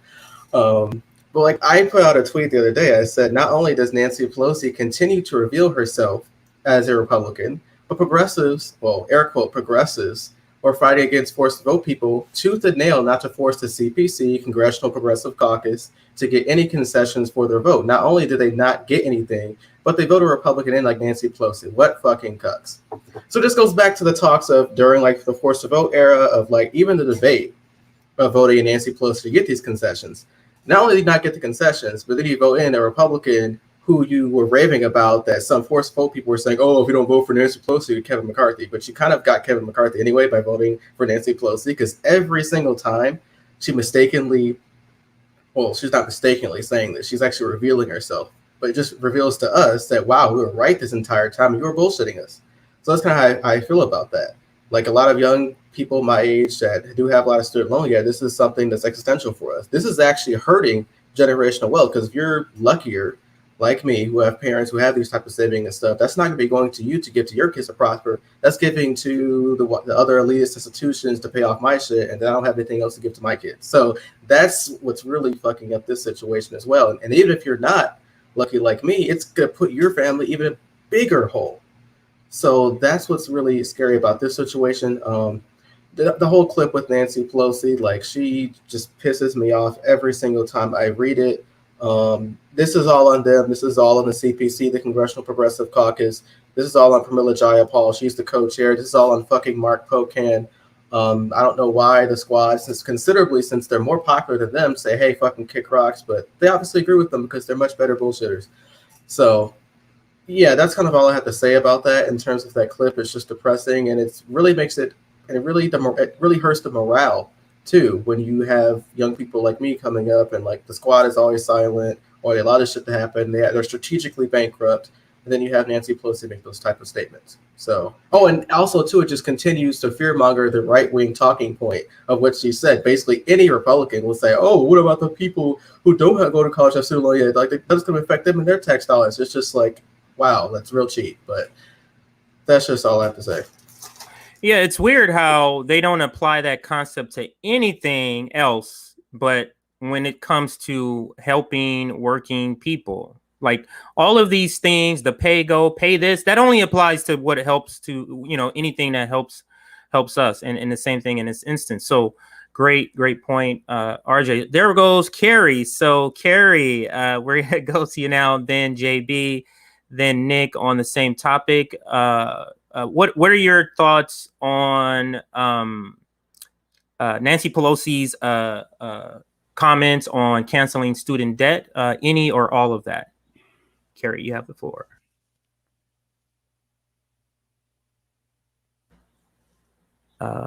Did she freeze? I don't think. Okay, so let's go to JB until we figure out what's happening with Carrie's camera. It looks frozen to me. So JB, what do you think of Nancy Pelosi's speech, or just in general the stance that the Democratic Party, Joe Biden, is taking on canceling student loan debt?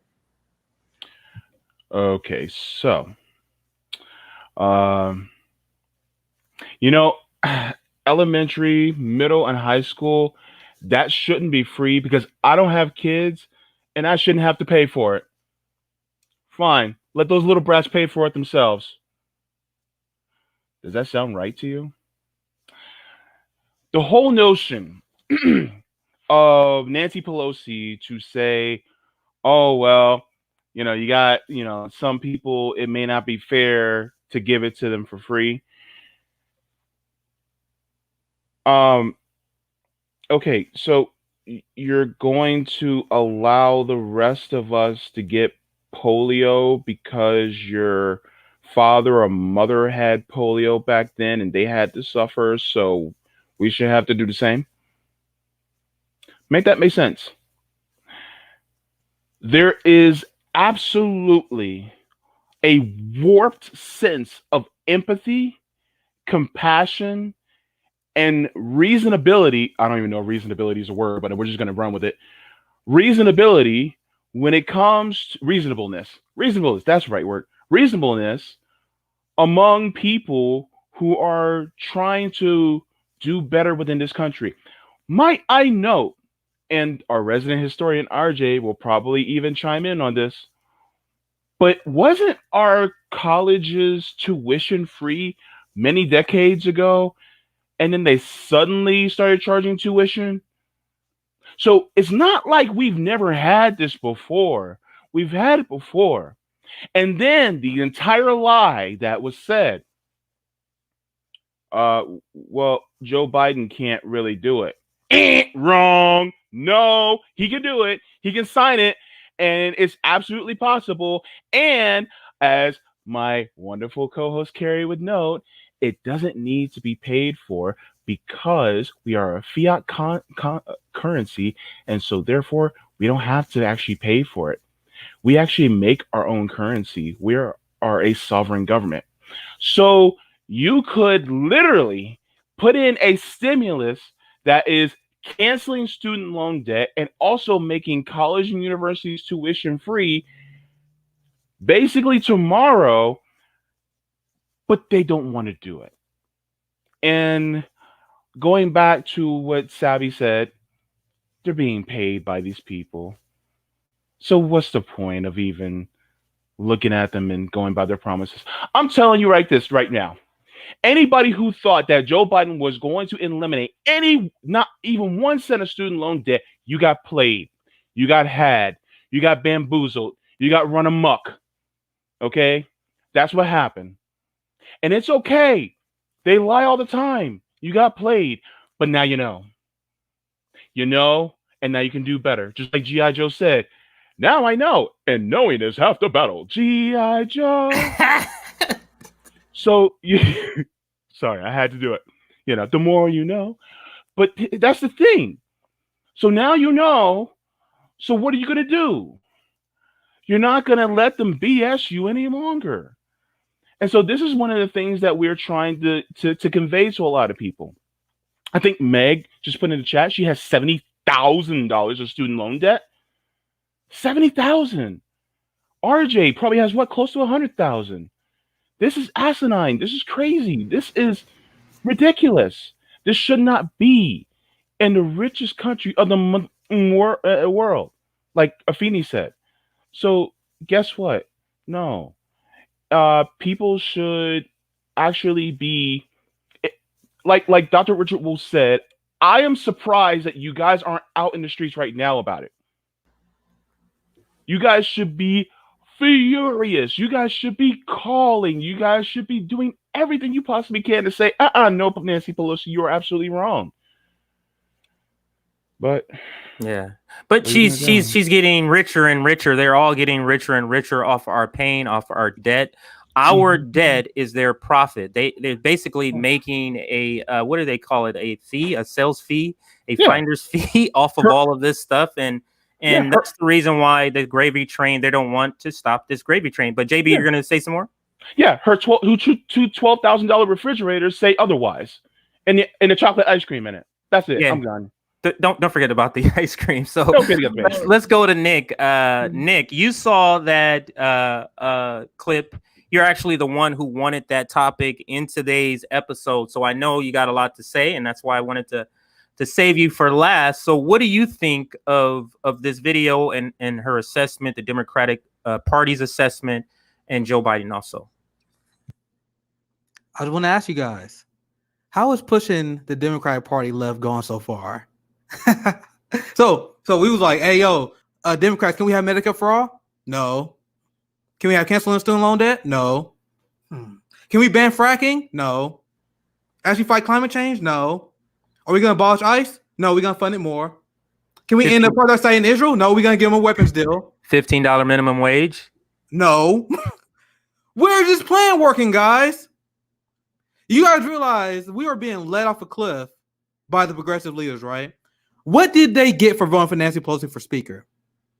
Because you guys realize I had a different take on forced to vote, right? Than most people. My take on forced to vote was we shouldn't vote for Nancy Pelosi, period. Because she is the most corrupt politician in the world, period. The most corrupt. What do you call someone who goes in public service and leaves a rich woman who makes millions and millions of dollars on inside trading? You guys voting for that for speaker? That's what you want to vote for speaker. That person who's literally inside trading. Remember when we supposed to be standing against corruption? That was what our original mandate was. Now you guys voting for her. Saying calling her Mama Bear, for example. What committee seat did you guys get for voting for Nancy Pelosi? What policy concession did we get? I would even agree with you guys, even if we got one. Even if we got one concession, you're like, well, at least they canceled student loan debt. Like, fuck them. But they're not giving you guys nothing. There's no movement that are bigger cuts than the progressive movement. Now let's address the argument. I didn't want to talk too much about the argument itself because you guys did a pretty good job breaking down why that's ridiculous. But you're like, oh, well, you don't got people who want to pay for other kids going to college? I don't want to pay for our military. Do I opt out of that? I don't want to pay for our fascist police system. Do I get to opt out of that? And then we have people who want to say, "Oh, we got to take over the Democratic Party. We got to take over the Democratic Party." You heard Bernie Sanders today. You don't take over the Democratic Party. The Democratic Party dragged you to the right. There was an article outlining how Nancy Pelosi won the loyalty of AOC and particularly Ilhan Omar. Do you guys know how they did it? Did they win Ilhan Omar's loyalty? Did they win AOC loyalty by giving them corporate money? No. Pelosi just called Ilhan Omar on the phone a few times, and Ilhan like, "Oh, she's a great person. Maybe she'll work with us on the inside game." They say hi. They say hi to you guys in the hallway, be nice to you guys, and then that give y'all the permission to allow them to sell y'all out. You are not going to outmaneuver Nancy Pelosi and all these swamp creatures at their own game. That's what they want to do. They think that, hey, we play nice with them, they'll move to the left. When has that happened? So the concept of pushing Joe Biden and the Democratic Party to the left has been easily probably the worst aged political philosophies I've ever seen in my life. And I was shouting that from the rooftop during the election. You're out of your mind if you think you're going to drag these people to the left. And they people thought I was unreasonable. And now, what concession have we got? Have we got Medicare for all? Have we done any of these things? No. So it's very funny. I'm waiting for my apologies. Because you guys know how much shit I took? I was one of the first people like, hell nah. Fuck out of here. I ain't voting for Joe Biden. I took a lot of heat. Because I said we're not going to take over the Democratic Party.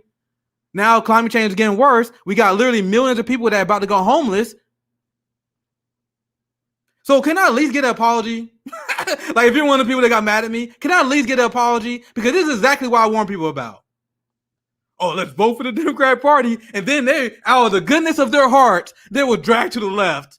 The most ridiculous shit I ever heard in my life. That people with way bigger platforms than us was preaching. Now they got eggs on their face, making excuses, but all we gotta do is just win more in 2022. All we gotta do is elect more progressives, even though we got 6. We got 6 progressives in Congress. Climate change getting worse. Heat drops that literally killing hundreds of people. The climate crisis, we cannot prevent it. It's already here. And y'all talking about, oh, we gotta get some more squad members in. I mean, it might take like 40 years to get 2 more. I mean, all right, so Nina wins, then what? We got 7 of them. Where's that dragging the party to? Meanwhile, they want to demonize the outside game. They're like, oh, well, you gotta have the inside game. You got the outside game. Meanwhile, the inside game, where was they during the Medicare for All marches? I don't want to be right, guys. Unfortunately, I am. And instead of acknowledging that I was right and their philosophy of pushing Biden to the Democratic Party to the left was wrong, do they apologize for being wrong? No, they block us.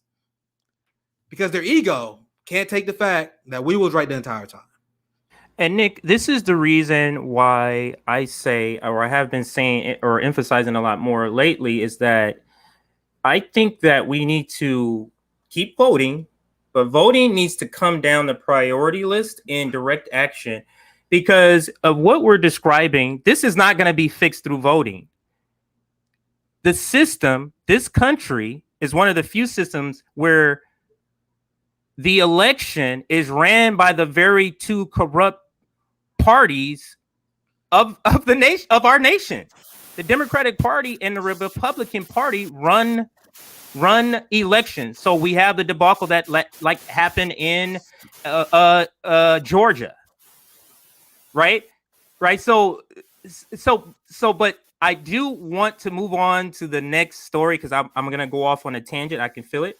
Not the next story, but I do want to make sure that we've covered this particular story and everybody's reaction to it. So this last couple of minutes here, I'm going to just open the floor. If you heard another FHL member say something and you wanted to just kind of just chime in on what that person said, I'm just going to open it up right here. We're talking about canceling student loan debt. Does anybody have a couple of more items they want to just touch upon on this particular topic before we wind down?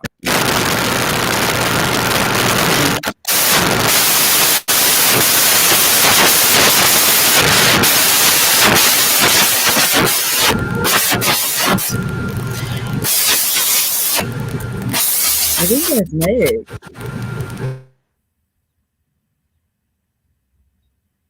Hello?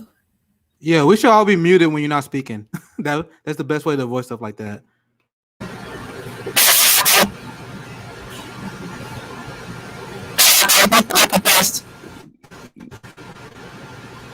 Mute the mic. Whose mic is doing? Okay, whoever muted there, that's the mic that's doing that. I think it's Meg. Okay. So yeah, they're handling that in the chat. So again, let's throw it to the floor. JB, RJ, Sabrina, Afeni. I know Meg is working on her audio. So if Carrie comes back, any last words on this topic of canceling student debt and Nancy Pelosi's words? I mean, I just wanted to say really quickly that 73% of white people in this country have absolutely no contact with the police. But all these right-wing white people keep saying, you know, we shouldn't defund the police. Stop giving your tax dollars to shit that don't got nothing to do with y'all. Y'all should all be proponents of defunding the police at this point, because a majority of that shit has nothing to do with you. So I don't want to hear no more argument or no more chat about how, you know, what we should be doing about the police. Because if we can use this excuse to defend Nancy, if Nancy Pelosi can use the excuse to defend her right-wing positions, then I feel like we can start flipping this shit back on them, because that don't make no sense at all. Yeah. Like, I don't want my money going to police that brutalize Black and brown people, indigenous people. I certainly don't want my money going back to them or going to them. So is there any other comments on these topics before we move on? Sabrina, RJ, JB? Only thing I want to add, and then I'll pass it back to the floor. You guys realize that we can cancel all student loan debt with just the military. You had the military budget increases that they are having. You use that money. We have the money. Do not ever buy their BS that we can't afford it. That's the only thing I want to add. Absolutely. I absolutely agree to that. So we're going to be ending the show a little bit early, not right now, but a little bit early. I did want to give our audience heads up on that. The next couple of minutes, I did want to devote. I know we skipped through some topics because that first topic was, it was needed to be talked about and it lasted a little long. So we cut out the Nina Turner topics. We will revisit those maybe in a future maybe we should do a weekend roundtable. Yeah, I could do that. I mean, because I think like people love. We see a lot of comments. A lot of people like the roundtables. Maybe we can talk about some more, but maybe we should think about doing 2 of these. But anyway, I'll move on. But I think we could definitely talk about that at the meeting. But what I wanted to do is leave this open right here to talk about Twitter twins. What's hot on Twitter? I know RJ is in tune with a lot of what's happening on Twitter. And what I mean by what's happening on Twitter, like what are leftists talking about? Like what's hot for us? What are the hot topics? I know Nick may know a lot of this too. Actually, Sabrina. Now I'm looking at maybe all of you know a lot more than I do. So let's go to RJ, then Sabrina, then Nick. If you don't have anything, that's fine. But what are you hearing on Twitter? What's hot? What's going on Twitter? RJ. Bernie. Oh yeah, basically everyone's kind of just talking about that new Bernie video. Me personally, I haven't really watched the entire thing yet. It was one doing by Crystal Ball. Mostly, I was interested in watching it because I watched her interview with Bernie Sanders after Bernie dropped out back in 2020, and it was softest of softballs. I was actually finished watching that video. Many other people were, so I haven't really watched the new one yet. We'll see if it's anything different based on that one singular clip. That's one issue, but I haven't watched the full interview in its entirety. Other stuff that's going on is, just your basic Twitter beefs, who hates who, call outs, that type of stuff. I've kind of been staying clear of that. Hopefully people can handle their business professionally with each other. But that's kind of all that's been going on. That's what I've been seeing. And it's hard for me because people are my mutuals on my timeline. So I kind of still see that shit all the time. It gets really annoying when it's like 5 beefs in like a week every day. And it's just like, Jesus Christ. But so you have mutuals that are fighting against each other. Like, so you kind of got to just stay out of it. Is that what's happening? Yeah, in general, it happens on my timeline. People have issues and said they want to call each other out, and they probably have opportunities to DM each other since they probably follow each other, and it's just frustrating at times. So, I mean, of course, if you don't follow someone or if someone blocks, then you have to call them out. But if you have like a direct line to them, I don't see why you can just DM them or find some way to talk to them instead of these petty call outs, which in general kind of can hurt a movement you're trying to work with. So that's just all I got to say. Absolutely. Let's go to Sabrina. Are you hearing any other stories? Anything else that's hot on Twitter right now? Just the whole big thing that came out about Jeff Campbell, that he was responsible for the Miami March not happening, him still attacking activists, and of course his G Hive group, which Nick proved this week that this did exist and that they were targeting like Black podcasters, specifically Black podcasters. But I'll let Nick go further into that because there was something that they apparently they had a mole in one of their DM groups, but Nick can talk more about that if he wants. Yeah, maybe we can do a breakdown. We had a little bit more time, but I've been warning people about Jeff Campbell for a very long time. Like, I remember he melted down in my DMs when I unfollowed him because he's like, bro, like, I don't know how people don't see these red flags. Like, he was someone I warned people about for a long time. Now I think he overstepped because now you have people like Katie Hopper that coming after him. You having people with larger platforms are starting to call him out because a lot of people didn't think it was a big deal. I was like, no, this is a giant deal. He's killing and dividing actual real grassroots organizers and smearing them on behalf of a party. And I'm like just highlighting, like, how do people not see what's wrong with this? But now I think with the marches, I think he let his G Hive get to his head a little bit too much. Like, he had a few call outs that probably got a lot of likes for his profile. So I think he got hit. I think his head got a little big, to be honest. So I thought he probably believed he legitimately had the clout to call out a march of this size and get away with it. He's not. Absolutely. Because now you had Jen Perlman, who finally, like, she told me this before, she's finally coming out and telling A1 how horrible he is to work with on a local level. So now you got people with that are willing to talk about this issue. For some reason, people didn't want to. They feel like it was beneath them. But how is a rich white dude who attacks people of color, specifically Black leftists all the time, how is that not something worthy of conversation? But now that he got involved in the Medicare for All march, now people are speaking about it because now it's affecting them.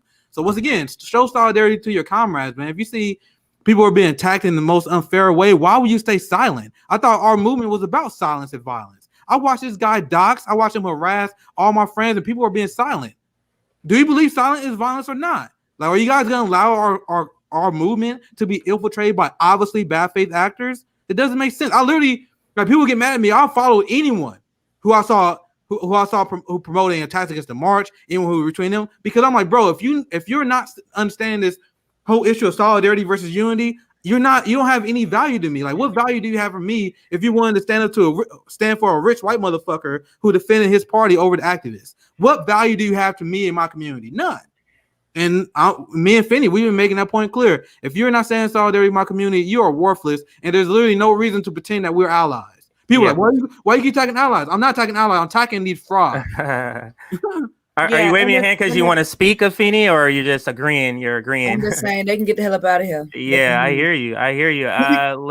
No, go ahead. Somebody were gonna say something. I was just gonna say, if Black people come to you and tell you that they're being targeted and they're being harassed, instead of like just waving your hand at it because it's not happening to you, learn how to listen sometimes and don't wait until you see it on your side, on your end with your group of friends, and then decide to address it.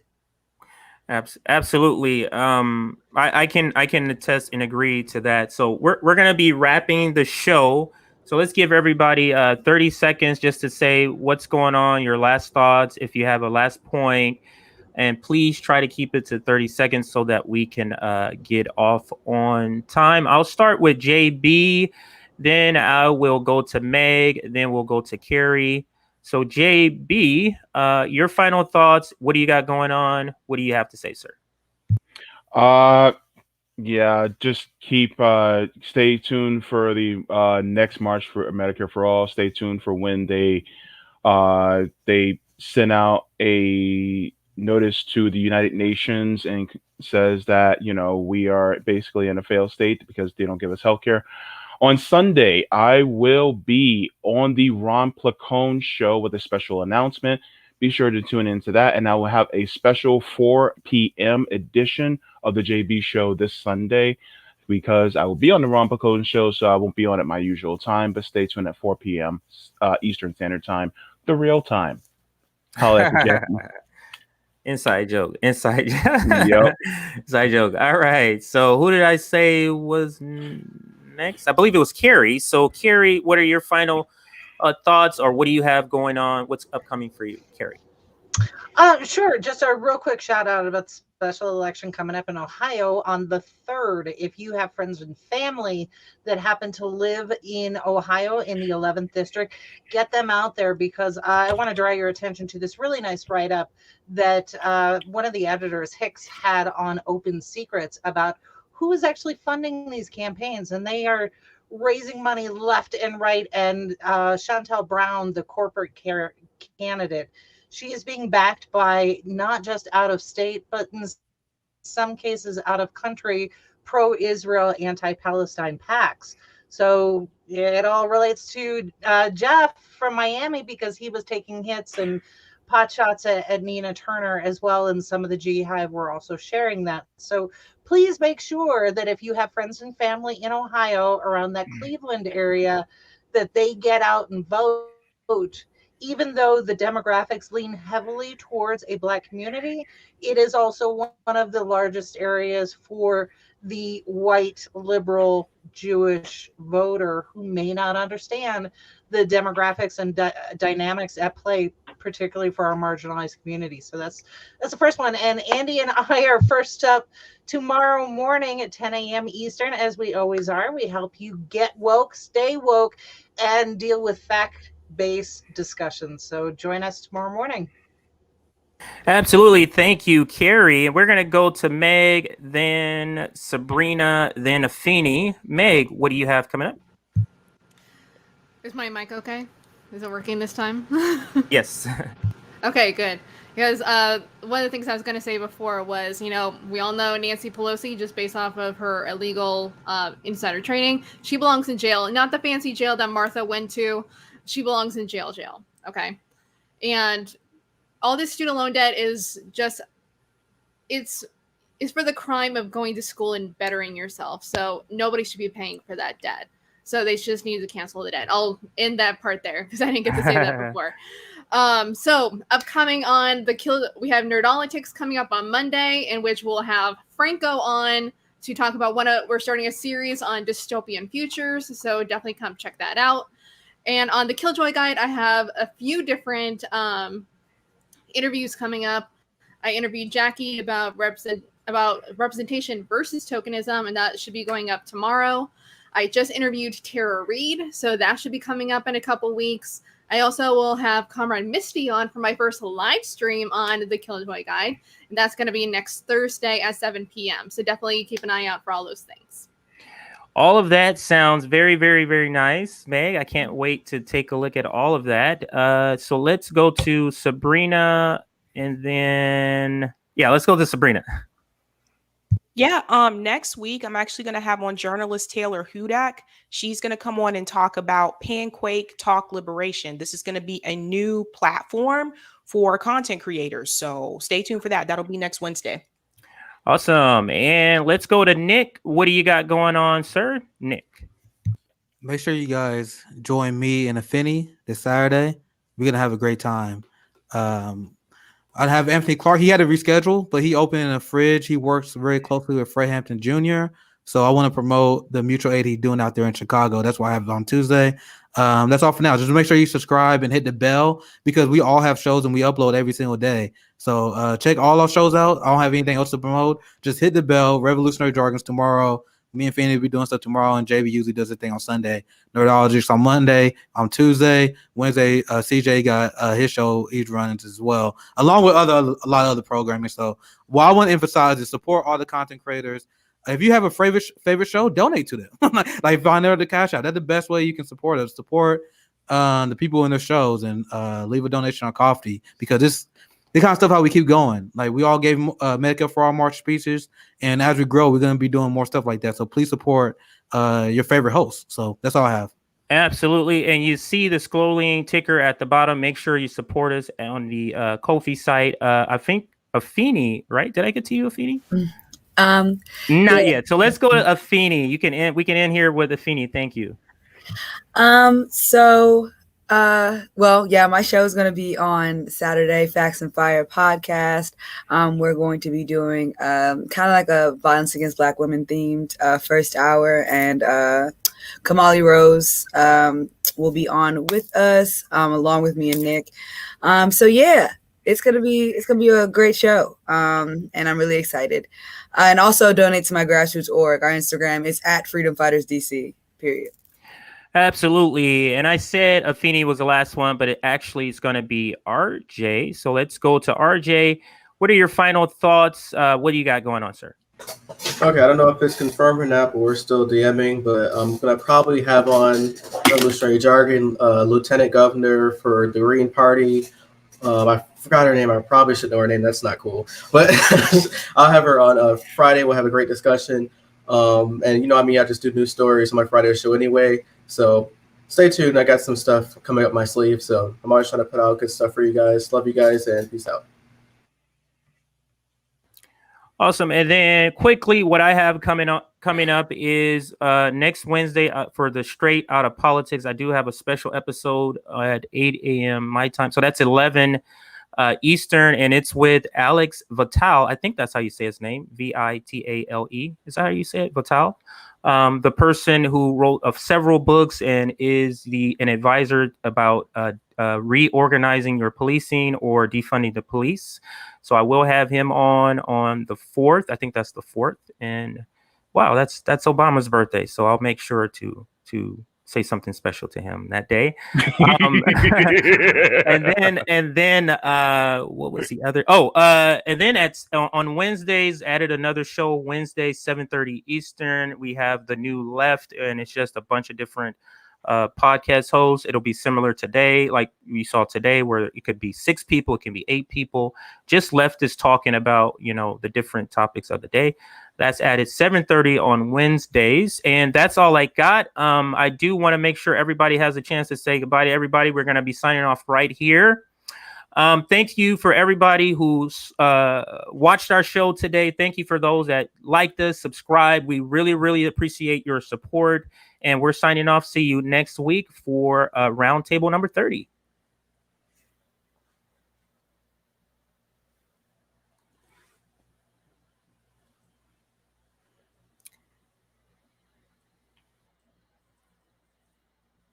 Yeah, I tried my best